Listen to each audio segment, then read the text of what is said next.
Goes again, there's Tamim. It's a bigger hit, it's 6 more.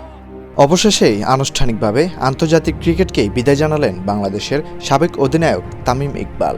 10 জানুয়ারি রাতে নিজের Facebook পোস্টে এই ঘোষণা দেন তিনি। ফেসবুক পোস্টে তামিম ইকবাল লেখেন, আন্তর্জাতিক ক্রিকেট থেকে দূরে আছি অনেক দিন ধরেই। সেই দূরত্ব আর ঘুচবে না। আন্তর্জাতিক ক্রিকেট আমার অধ্যায় শেষ। অনেক দিন ধরেই এটা নিয়েই ভাবছিলাম।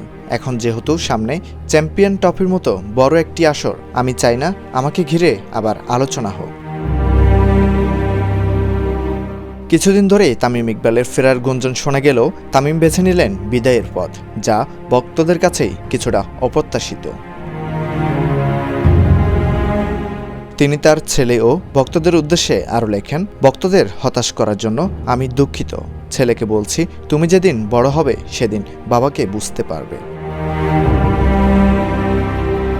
বাংলাদেশের ক্রিকেট ইতিহাসের সবচেয়ে সফল ওপেনার তামিম ইকবালের বিদায়ের মাধ্যমে শেষ হল টাইগার ক্রিকেটের তার অধ্যায়। Mansur Alam, Dhaka Times today. My role in the team is quite different now.